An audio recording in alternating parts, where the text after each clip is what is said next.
Sabe, gente, há 2 sábados atrás eu iniciei uma série de João Batista, né? E prometi a vocês que ia fazer uma série de 3 episódios terminando hoje. Por enquanto eu só peguei aquele sermão mesmo, né? Na semana passada a gente teve uma visita bem especial, uma mensagem muito importante, muito apropriada. E hoje eu deveria continuar essa mensagem com João Batista, mas algo me incomodou muito durante essa semana. Eu conversei com a Paulinha, né, sobre assuntos espirituais que eu estava escrevendo ontem o sermão de hoje, e aí eu comecei a vou escrever o sermão, né, de João Batista, e aí ela falou assim, mas por que você não fala sobre aquilo que a gente conversou? E eu até falei com eles que as músicas que a gente canta aqui é tudo combinado, sabe? Vocês percebem que tem tudo uma ligaçãozinha, né? É tudo combinado. E eu falei com eles, eu vou passar segunda-feira agora, eu vou sair de férias. Então, eu vou para Natal, olha, gente, casa dos meus pais.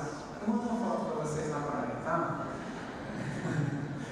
E eu disse para eles, como eu vou viajar para passar esses 2 finais de semana? Ele falou, vai que o avião capote lá, alguma coisa, eu vou aí. Eu quero que fique uma única mensagem gravada pelo meu sermão de velório, vocês têm que lembrar. Foi o último sermão pregado, né? E aí eu combinei com eles, eu vou pregar sobre a graça de Cristo. Porque, de alguma forma, tirando essa brincadeira de lado, né? Eu queria que essa fosse a marca do meu ministério, das minhas palavras, da minha pregação. E por mais que eu veja em nossa comunidade diversas outras necessidades para serem faladas, que são pertinentes, que são importantes, eu não queria substituir este culto para um outro assunto que não fosse a graça de Deus. E foi conversando com os discípulos e Jesus disse: há tanta coisa que eu ainda quero lhes dizer, mas vocês não podem suportar. É o texto que está aí, João 16:12. Jesus falando para os seus discípulos: tem muita coisa ainda para falar para vocês, mas eu vou falar tudo aqui. Com essas palavras de Jesus, a gente aprende que nem todo mundo tem que ouvir tudo de uma vez só. Nem todo mundo tem que ouvir tudo de uma vez só. E aí a gente tem os exemplos. Quando a gente chega em casa, primeiro o outro, depois o outro, a gente precisa ouvir tudo que ele deve ouvir naquele momento. Quando um filho tira uma nota baixa, não é no momento da descoberta disso que ele deve ouvir tudo, que ele vai ouvir tudo que ele precisa ouvir. Bem, não é quando uma pessoa está de luto que ela precisa ouvir, que ela deve ouvir tudo que ela precisa ouvir. Absolutamente não. Bem, talvez a gente precise ter mais cautela, até mesmo na hora de falar, quando uma pessoa está na frente de um outro, por mais que ele precise ouvir algo, talvez não seja o momento certo, só porque ele está na frente de outras pessoas, e ser exposto publicamente a um erro que não foi público. Bem, e também, a gente tem que pensar aí, na hora do jogo, também não é hora de falar tudo, tá, gente? Principalmente se for pênaltis. Não se espera, deixa acabar os pênaltis e aí conversa. Combinado aí, eu estou falando para você, é isso, né? Combinado ali. Na hora do jogo, não momento ali. É um exemplo simples, cada um deles, são exemplos simples, né? Cada um deles, mas que de alguma forma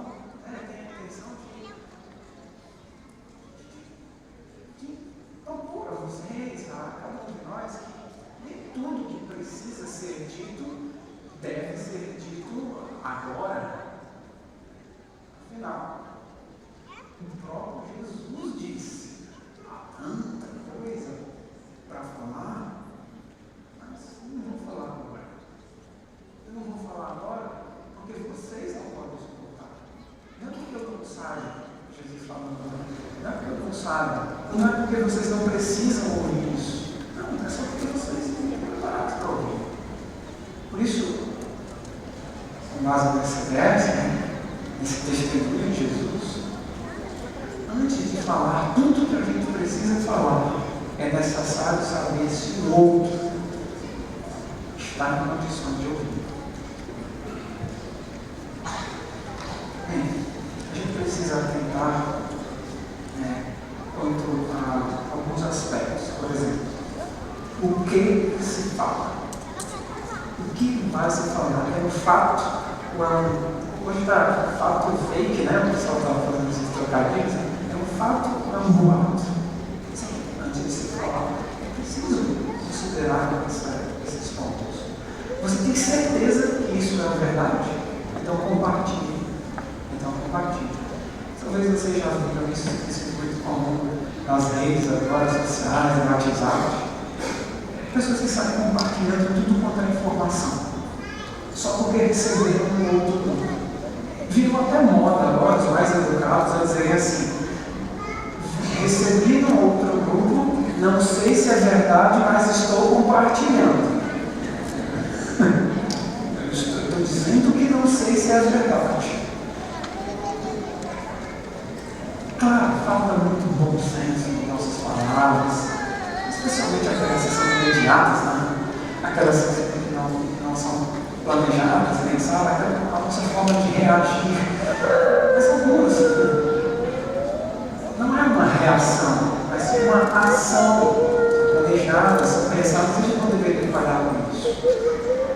Na dúvida, não compartilhe. Eu estou falando sobre o que se fala, mas também é necessário considerar sobre quando se fala. O momento é adequado.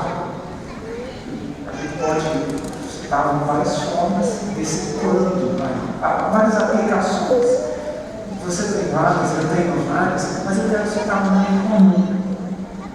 Hoje é o Santo Sábado do Senhor. E no sábado, conforme a fé adventista, nem tudo que precisa ser falado deve ser falado. Nem todos os assuntos que precisam ser conversados devem ser conversados, porque é o Santo Sábado do Senhor. Bem, e se eu estou falando isso com todos vocês, eu me coloco aqui como o primeiro responsável por isso, porque é vestido da capa de pastor que comumente no sábado eu abordo alguns de vocês para falar de um assunto que deveria ter sido tratado durante a semana e não foi tratado porque eu não te procurei. Eu não tenho aqui, especialmente hoje, muito do meu exemplo para mostrar para vocês, para dizer sigam-me, porque eu estou correto. Hoje o que eu tenho mais para mostrar são erros que eu tenho cometido. Vários assuntos que nós temos tratados relacionados à própria igreja não são apropriados no sábado. Podem ser tratados durante a semana e por isso a igreja não é esse prédio. A igreja somos nós e nós devemos nos relacionar, devemos tratar coisas sobre a própria igreja durante o nosso dia a dia. Bem, se algum de vocês não é um adventista ou não é um sabatista, você sabe algo a respeito que os adventistas pensam sobre isso, inclusive no próprio nome deles, nós, adventistas do sétimo dia. Há uma santidade nesse dia que precisa ser respeitada, precisa ser vivida. Bem, eu estou falando do quando se fala, e agora eu me referi ao como se fala. E isso tem que ver até mesmo com o tom da voz. O tom da voz. O ato de. E para não errar, muitas pessoas comentam assim: não, eu não vou ficar calado, não vou me pronunciar. E, bom, para não ter que me envolver com ninguém, ficar lá não falei nada, porque é para não ter que errar. É importante nós lembrarmos que o ato de ficar calado é uma forma de falar. O ato de ficar calado é uma forma de falar. Eu sei que é possível que alguns de nós não queiramos falar com o outro para não se ferir, para não se machucar. Eu já vi essa experiência entre nós mesmos. Pessoas que, entre nós aqui estamos, que foram tão machucadas num diálogo dentro de casa. Pessoas que vivem juntas há anos, há décadas, mas não se falam. Porque, numa ocasião lá atrás, quando conversaram, quando propuseram um diálogo, se machucaram. E aquilo agora é um trauma dentro da pessoa. Eu não vou mais falar com ninguém, eu não vou mais contrariar ninguém, discutir ninguém, propor uma ideia diferente a ninguém, para não sofrer na igreja do que eu sofri em casa. É claro que muitas vezes a gente também não quer falar por causa da baixa autoestima. Esse é basicamente uma das minhas situações de não querer falar por causa da minha baixa autoestima. Claro, eu preciso de um tratamento profissional bem feito pela graça de Deus para melhorar o relacionamento com Deus, com as pessoas. Melhorar como falar. Bem, também é necessário a gente discutir sobre por que falar, qual a motivação dessa fala. É porque o outro pediu ajuda, é para se mostrar como certinho, como uma pessoa que não comete aquele erro que o outro comete, ou é para esconder a baixa autoestima. São várias as motivações que podem levar alguém a falar. Por isso, antes de falar, é necessário considerar a motivação dessa fala, dessa conversa, dessa abordagem. E o último que eu gostaria de considerar é com quem se fala. Com quem se fala. Eu estou falando realmente com o culpado? Eu estou falando realmente com a pessoa de direito? Eu estou falando realmente com o responsável? Eu vou me apropriar de informações que me definem, façam encontrar realmente o principal responsável por esse assunto. Eu quero abordar para abordar diretamente a ele e não a terceiros, não se fala de intermediários. Esse é o primeiro. Nós precisamos cuidar das nossas palavras. O que se fala, de quando se fala, de como se fala, de por que se fala e também com quem se fala. As nossas palavras são importantes. São tão importantes que o maior exemplo da Bíblia é Deus. A primeira atitude dele, escrita na Bíblia, é a fala. A fala é tão importante. A primeira coisa apresentada de Deus na Bíblia é o seu falar. Aí, com o poder de criar um mundo, o universo, e nós com o poder de ajudar. Por isso que alguém pensou e propôs essa reflexão. Se você pudesse comer as suas palavras, você seria nutrido ou envenenado? Se falar sobre o dia a dia já requer cuidados bem específicos, quanto mais falar sobre a fé. Quanto mais falar sobre a fé. E a pergunta é: quais cuidados você tem tomado ao falar sobre a sua fé? Eu vou repetir isso.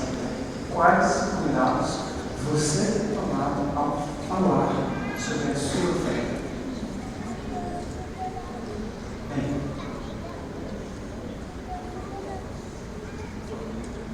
é comum algumas pessoas motivadas pela atitude de Jesus, quando expulsou pessoas do templo, ele disse, o verso diz que ele expulsou todos os que ali vendiam, compravam e derrubou as mesas dos cambistas e as cadeiras dos que vendiam pombas. É assim que eu falo sobre a minha fé, do jeito que Jesus fala.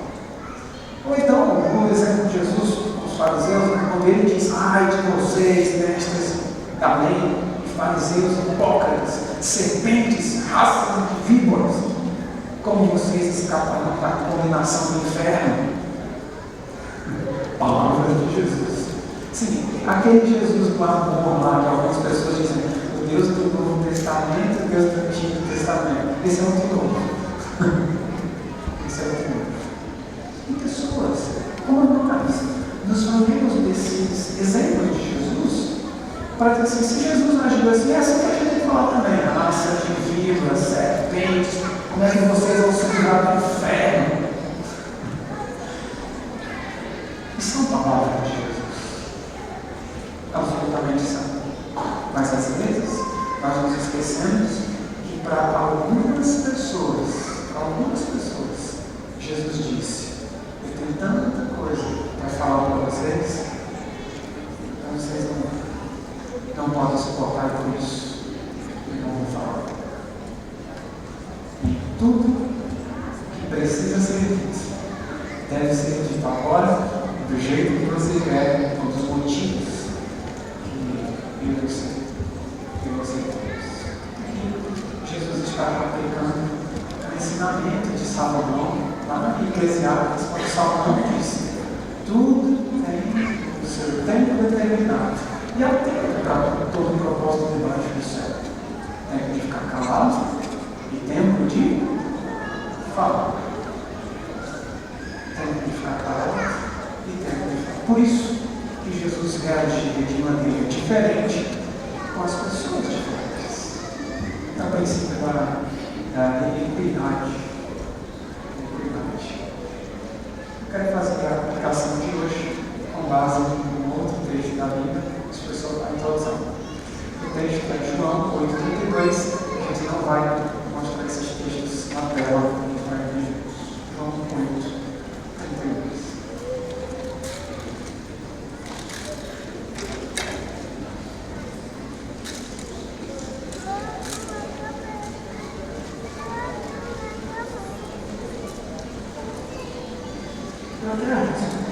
Dizer que alguns de vocês sabem esse texto decorado, né? Quando eu falei passar, né?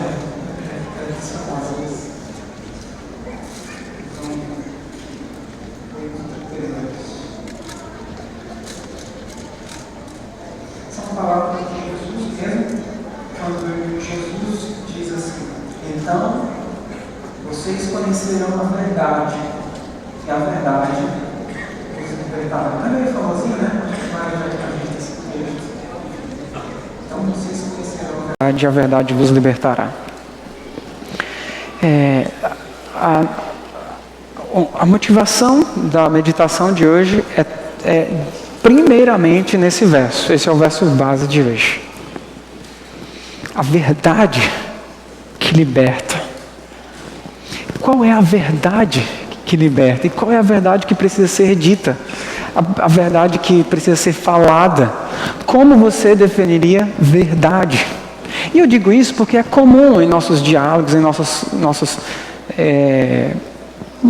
conversas, alguém dizer assim, mas a gente tem que dizer a verdade, porque Cristo disse que a gente precisa dizer a verdade. E precisa mesmo. Se Jesus disse que precisa, precisa. Por isso é importante a gente compreender bem o que é a verdade. Porque muitas vezes nós somos acostumados a dizer que a verdade é qual é o 7º dia de guarda. Muitas vezes nós somos acostumados a dizer que a verdade ela tem que ver com quanto de dinheiro cada pessoa deve doar numa comunidade de fé, numa igreja. Ou dizer que a verdade tem que ver com o estilo de vida de cada pessoa. Sim, nós temos que falar a verdade com o seu nome exato. Mas qual é a verdade? Como você define a verdade? E tendo uma resposta para si mesmo, agora é ver como Deus define a verdade. Penso que muitas vezes nós definimos a verdade como esses aspectos de obediência como aspectos do que alguém precisa fazer, ou aspectos de como alguém precisa se comportar, porque nós, de uma maneira geral, eu estou me referindo a cristãos, adventistas, de uma maneira geral, em nosso meio é muito comum, né, a gente pensar que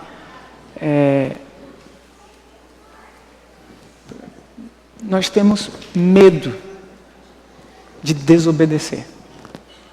Medo das pessoas que não obedecem. Eu penso isso, essa é uma conclusão bem particular. Nós temos muito medo das pessoas que não obedecem. Por isso, quando a gente está convencido de que alguém precisa aprender sobre a verdade, quando alguém precisa conhecer a verdade para viver a liberdade, a verdade que a gente ensina é um ato de obediência. É uma coisa que a pessoa precisa fazer. E porque a verdade comumente é definida assim, como algo que o outro e eu também precisamos fazer, porque a gente tem medo de uma pessoa que não obedece. E esse medo é o medo espiritual que eu estou falando aqui, né? Medo de consequências espirituais. Não é medo da pessoa, né? Mas das consequências espirituais com a pessoa. A obediência, ela não é colocada como um aspecto de salvação. E essa é uma boa frase para a gente guardar. Né? A obediência na Bíblia, ela não é colocada como um aspecto da salvação. Mas a obediência é importante. E a obediência na Bíblia é apresentada como um aspecto da nossa missão. Mas não como aspecto da nossa salvação. No céu não vai ninguém, absolutamente ninguém, porque guardou o sábado. Ou porque doou dinheiro. Ou porque cuidou do seu corpo, de sua alimentação, de suas vestes. Ninguém vai lá para o céu, é uma ilustração isso, né? E vai ser barrado na porta, e a pessoa, eu guardava o sábado. Ah, não, se você guardava o sábado, pode entrar. Ninguém, absolutamente ninguém. Por isso que a obediência não tem que ver com a nossa salvação. A obediência tem que ver com a nossa missão. A obediência é importante, sim, para aqueles que são salvos em Cristo Jesus. Porque na condição de salvo é que eu devo obedecer. E não ao contrário. Eu vou obedecer para finalmente ter a condição de salvo. Não. É ao contrário. Por isso que a religião cristã é a única religião no mundo diferente. Por isso que a gente cantou essa música diferente. A gente é diferente. Porque o nosso Deus nos salva sem a gente precisar fazer nada. Esse é um Deus diferente. No mundo não tem nenhuma outra religião com um Deus assim, que se comporta assim. A gente esquece que nenhuma pessoa vai para o céu porque guardou qualquer aspecto da lei. Mas, quando a gente entende que precisamos falar a verdade, a gente fala os aspectos da lei, os aspectos da obediência. O próprio João, aqui, apresenta a definição da verdade. O verso 36. Nós lemos o 8:32, agora o 8:36. Palavras de Jesus ainda, quando ele diz: portanto, se o Filho os libertar, vocês serão livres. De fato. Percebem? No 8:32, a verdade vai libertar. E agora no 8:36, o Filho é quem vai libertar. Ou seja, a verdade não é uma informação. A verdade é uma pessoa. E como é o nome dessa pessoa? Jesus. Jesus. E conhecerão a verdade. E a verdade os libertará. Como isso deveria ser interpretado? Conhecerão a Cristo. É conhecendo sobre Jesus, o Cristo, que as pessoas vão viver a liberdade. É conhecendo a Cristo. Não é conhecendo obras que ela precisa fazer, atos que ela precisa se comportar, atitudes que ela precisa tomar. Não. É conhecendo uma pessoa. Jesus Cristo. Quem liberta é o Filho. A verdade que liberta é o Filho. Por isso que Mateus capítulo 28, nós vamos abrir lá, Mateus capítulo 28, verso 19.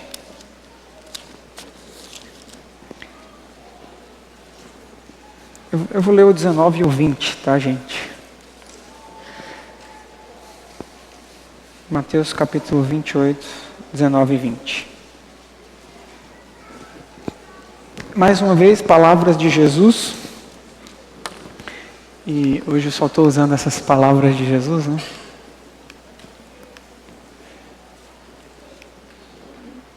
Jesus é quem diz aos seus discípulos: portanto, vão e façam outros discípulos de todas as nações, batizando-os em nome do Pai, do Filho e do Espírito Santo.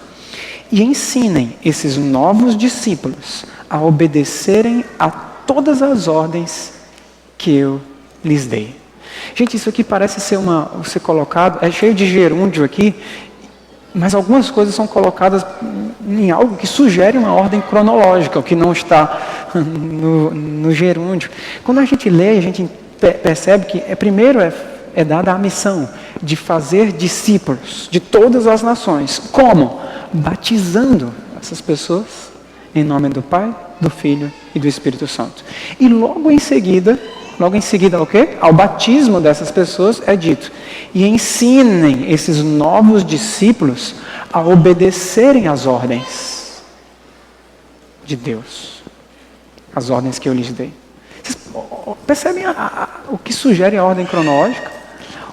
O batismo é realizado e depois dele a pessoa é ensinada a obedecer.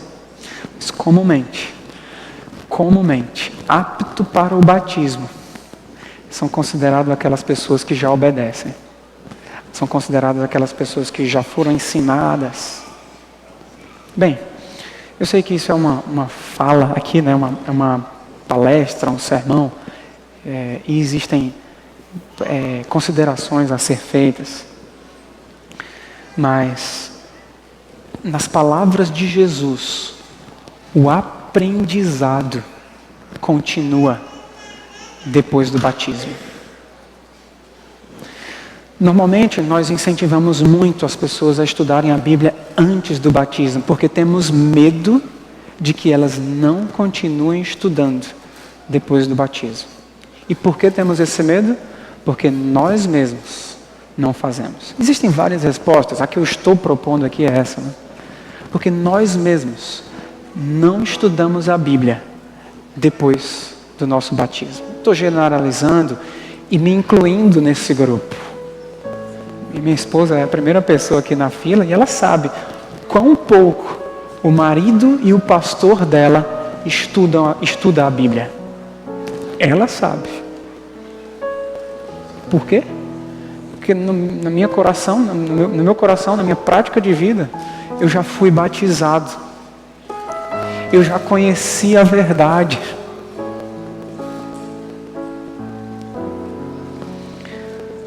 O aprendizado continua depois do batismo, meus irmãos. Por isso que em nossa igreja existe uma condução tão simples sobre o estudo da Bíblia contínuo. Em nossa igreja nós temos 2 classes bíblicas para pessoas que já foram batizadas, por assim dizer. Primeiro você entra numa classe, passa para uma outra classe de nível 2, depois de nível 3, até finalmente chegar à escola sabatina, que é uma classe bíblica. E assim como nós temos considerado a escola sabatina em nossa igreja como uma classe bíblica. E eu sei que nós fazemos parte de uma classe. Bem, fazemos parte de uma classe porque a gente dobra as cadeirinhas e fica um círculo, né? Mas será que nós fazemos parte de uma classe bíblica porque estudamos a Bíblia diariamente? Porque dia após dia vemos a lição, um guia de estudo, para nos apropriar daquele assunto, para discutir aquele assunto. Bem, muita gente pensa que as pessoas têm que ouvir e aprender tudo antes do batismo, porque depois ela não vai mais fazer classe bíblica.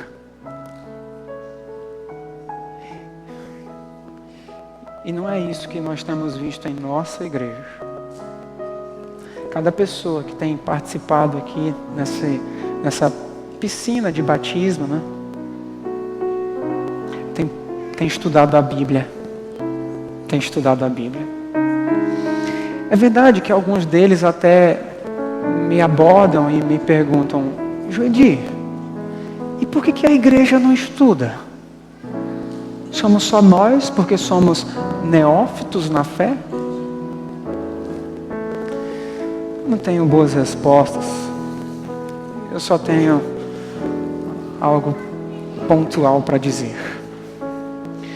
Que a verdade apresentada na Bíblia não é o sábado. A verdade apresentada na Bíblia não é o estilo de vida. A verdade apresentada na Bíblia não é adoração através das finanças, não é adoração através das nossas roupas. A verdade apresentada na Bíblia é Jesus. É Jesus. João capítulo 14, verso 6. João capítulo 14, verso 6.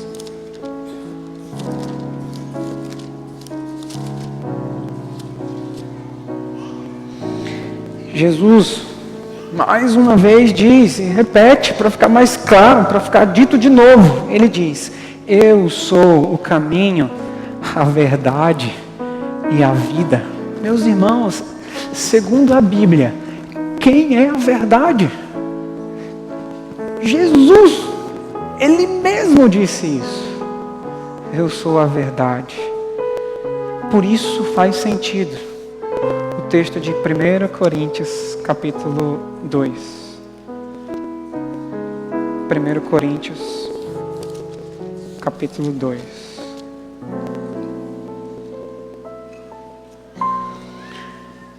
É uma carta de Paulo, um apóstolo de Cristo,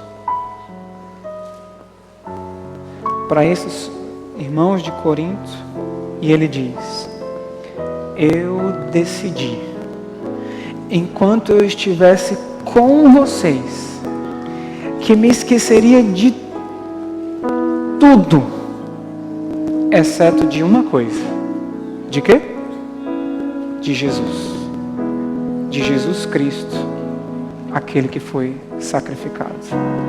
Paulo dizendo: eu me esquecerei de tudo. Um dos maiores teólogos que a igreja cristã já teve. Ele disse: eu me esqueceria de tudo. Tudo o que eu aprendi. Mas não me esqueceria de Cristo. Porque Cristo é a verdade. Que as nossas reflexões considerem Cristo e Ele crucificado. Eu ouvi muito disso minha vida inteira, porque quando eu nasci, meus pais já eram cristãos, eram inclusive adventistas. E eu ouvia cada sexta-feira à noite. Eu amanhecia em cada sábado com minha mãe cantando músicas.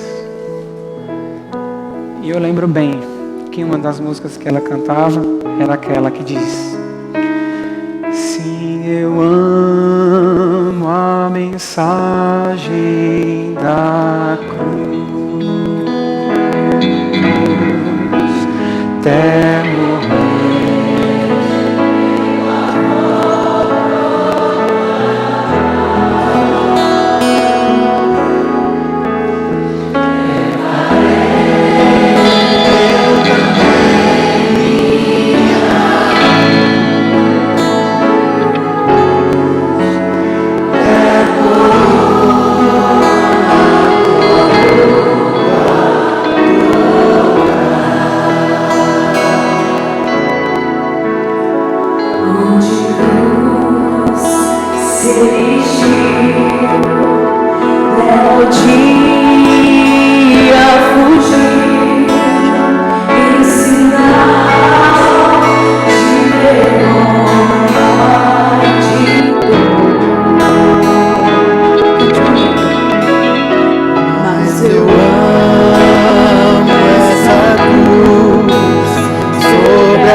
Vamos orar. Deus do céu, eu tenho certeza que, como a minha mãe, diversos pais nessa igreja estão ocupados em ensinar aos seus filhos sobre a cruz de Jesus Cristo. E eu peço, Deus, que esse seja um testemunho mais do que familiar, seja um testemunho da nossa igreja. Eu oro e suplico ao Senhor que a nossa comunidade de fé, a comunidade C, seja conhecida, Deus. Não pelo dia que nós guardamos, nem pela quantidade de dinheiro que nós doamos, nem pelo nosso estilo de vida, nem pela nossa roupa, nem pelo que comemos, nem pelo que vestimos, nem pelo que bebemos, nem por nada que nós façamos, mas que a nossa igreja seja conhecida pelo amor de Cristo em nós. Que essa seja a cruz que cada um de nós carreguemos, Senhor. A cruz que salva e não a cruz que acusa. Que essa seja a marca do Evangelho em nós.